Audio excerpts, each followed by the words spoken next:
आज की हमारी कहानी है हरजाना। दोपहर की तपती धूप में वो बूढ़ा अपने सिर पर संतरों से भरी टोकरी लिए चला जा रहा था और अपनी लरसती कांपती आवाज में मीठे संतरे, ताजे संतरे की आवाजें लगा रहा था। उसकी उम्र 70 से 80 वर्ष के बीच की होगी। एकदम दुबला पतला, कमर कुछ झुकी हुई थी, मगर अपनी हिम्मत के बल पर वो संतरों से भरी टोकरी अपने सिर पर उठाए फिर रहा था। सफेद दाढ़ी और झुर्रियों भरा चेहरा उसकी उम्र को जता रहे थे। मैले कुचैले कपड़ों में वो किसी भिखारी से भी बुरी दुर्गति का लग रहा था।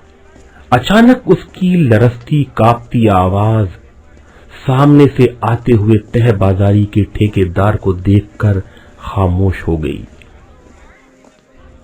उसकी हालत कुछ ऐसी हो गई जैसे वीरान जंगल से गुजरते हुए मुसाफिर की किसी डाकू को देखकर होती है। क्यों चाचा मियाँ, कितने पैसे कमा लिया आज?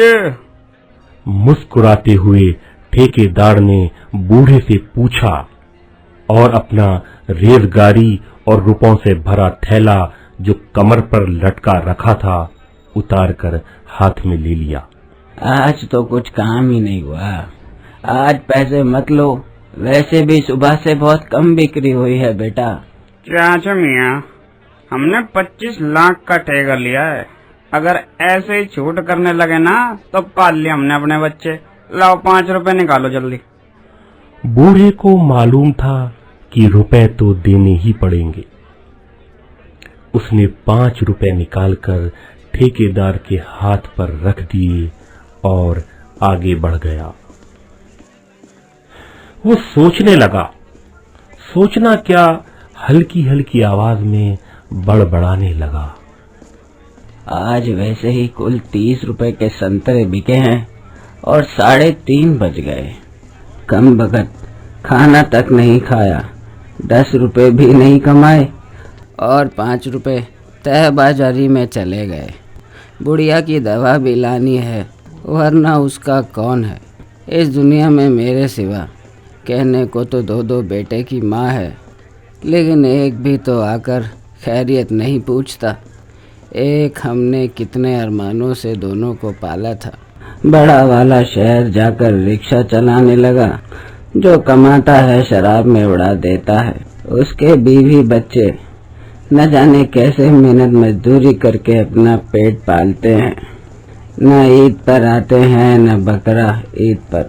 शायद मैं मर भी जाऊंगा तो कंधा लगाने भी न आए। दूसरा वाला जो यहाँ रहता है वो ससुराल में जाकर बस गया।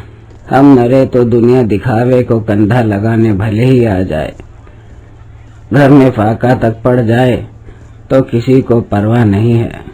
एक हमने कितने दुलारों से इन दोनों को पाला पोसा था। खुद रूखा सूखा खाया पर इन्हें किसी चीज की कमी न होने दी।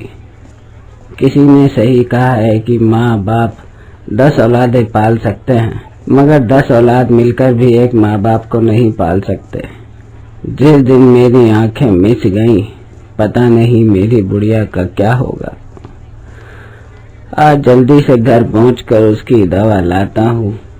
आटा सब्जी के लिए जुम्मन से 10 रुपए उधार ले लूंगा। इसी उधेड़ बुन में चलते हुए अचानक बूढ़े का पैर एक केले के छिलके पर पड़ा। वो संभलते संभलते पास खड़े स्कूटर से टकरा ही गया। शायद स्कूटर भी स्टैंड पर सही से नहीं खड़ा था। स्कूटर जमीन पर गिर पड़ा और नाली की दीवार पर लगने से स्कूटर की हेडलाइट टूट गई।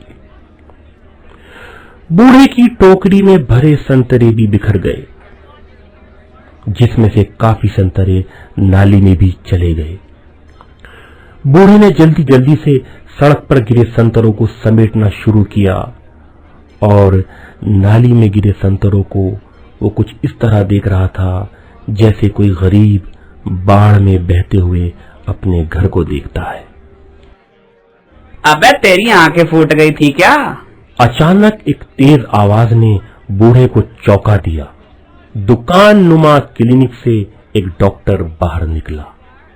जी बाबूजी, मेरा पैर फिसल गया था। तो नाली में गिर जाता, मेरा स्कूटर मिला है तुझे गिरने के लिए। डॉक्टर की आवाज और तेज हुई। एक दो आदमी भी वहां जमा हो गए। सही मायनों में वो डॉक्टर ही नहीं था।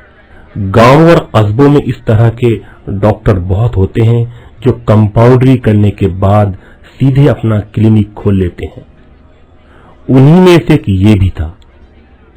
बूढ़ा दर्द और घबराहट के मिले जुले लहजे में डॉक्टर को देख रहा था। अबे आंखें फाड़ फाड़ के क्या देख रहा है? नुकसान कौन भरेगा, तेरा बाप? बाबूजी, मैंने जानबूझ के थोड़ी ना आपका स्कूटर गिराया है। मेरा भी तो नुकसान हो गया। मेरे संतरे। अबे तू अपने घर में चाहे आग लगा ले, इसका मैंने ठेका लिया है क्या? तुम्हारे दो लड़के हैं मियाँ, एक शहर में कमा रहा है और एक यहाँ, लेकिन तुम्हारे पैसे कमाने की हवस खत्म नहीं हुई अभी तक। अपने साथ कब्र में लेके जाएगा क्या? छोटे, ओ छोटे। क्या हुआ डॉक्टर साहब? इस बूढ़े से पैसे लेकर स्कूटी की हेडलाइट सही करा लेना। मेरे पास पैसे तो नहीं है बाबूजी।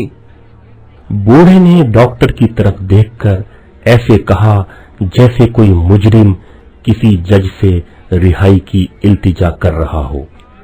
छोटे, झाड़ा ले इसका, इसके पास पैसे होंगे। छोटा फुर्ती से झपटा किसी डाकू की तरह बूढ़े की तलाशी लेने लगा। उसने उसकी जेबों से सभी पैसे निकाल लिए। डॉक्टर साहब, इसकी तो जेब से कुल 25 रुपए निकले हैं।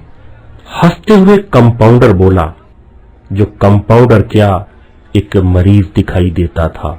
बूढ़ा लुटे हुए मुसाफिर की तरह डॉक्टर की तरफ देख रहा था कि तभी वहां मस्जिद के मौलवी साहब आ पहुंचे। सलाम वालेकुम मौलवी साहब, कैसे हो? डॉक्टर मुस्कुराते हुए मौलवी साहब की तरफ मुखातिब हुआ। वालेकुम अस्सलाम डॉक्टर साहब, बस अल्लाह का शुक्र है। अरे कंपाउंडर, तुमने इन बुजुर्ग से किस बात के पैसे लिए हैं? मौलवी साहब कंपाउंडर और बूढ़े को देखते हुए बोले। इसने स्कूटर की लाइट तोड़ दी मौलवी साहब। डॉक्टर साहब, बुरी बात है, गरीब आदमी से आपने हर्जाना लिया। बूढ़े ने किसी मसीहा की तरह मौलवी साहब की तरफ देखा और चेहरे की बेचैनी कुछ कम होती दिखाई दी। मैं भला ये पैसे अपने पास रखने वाला हूँ मौलवी साहब। अरे छोटे, यहाँ सुन, ये रुपए लेकर मस्जिद के लिए मौलवी साहब को दे दे और रसीद कटा ले। अल्लाह आपको इसकी जजा दे। कहते हुए मौलवी साहब ने रुपए पकड़ लिए और बूढ़ा अपनी टोकरी उठाकर चल दिया। ऐसी ही और मजेदार कहानियाँ देखने के लिए हमारे चैनल को सब्सक्राइब करें। इस कहानी से आपने क्या सीखा? कमेंट बॉक्स में जरूर बताएं।